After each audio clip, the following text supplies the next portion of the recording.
Hello, welcome to an Equitable Classroom. My name is Shelly Fisher, and I've been teaching in the city of Texas for 25 years.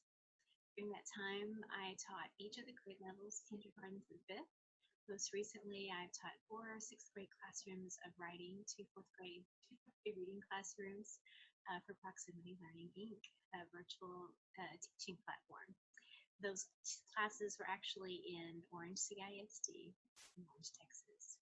During that time, I also was a campus administrator. I was an assistant principal for 3 years and a principal for two. During that time, it was my great privilege to work with students who received special education modifications, 504 accommodations.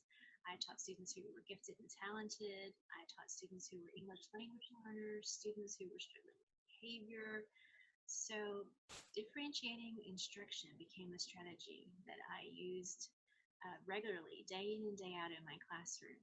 And as I progressed through the years as a teacher, I became more adept at making sure that I differentiated instruction for each student in each of the content areas.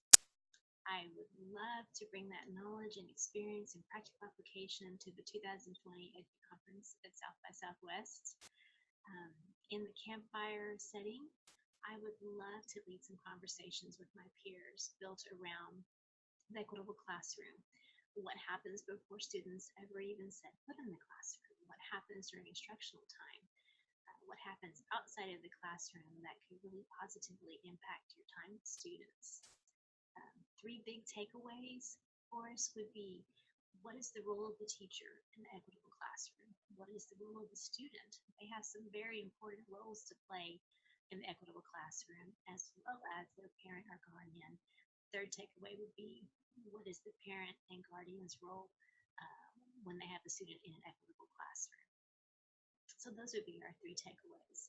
You'll also notice that I have some scales in my classroom, and the balance pans are not equally, the pans are not equally balanced.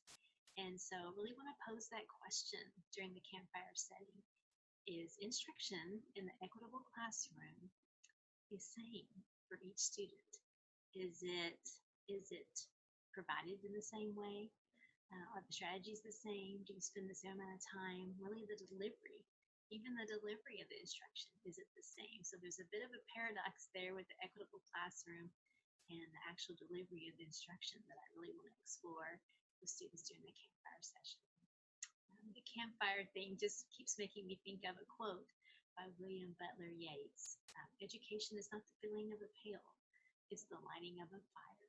And so I would really enjoy being part of lighting the fire for educators in our state and around the country, because we know when we light the fire of an educator, we're going to light the fire of all the students that they are privileged to teach. Thank you so much for your time. I look forward to talking with you more about what we can do at South by Southwest, and take care.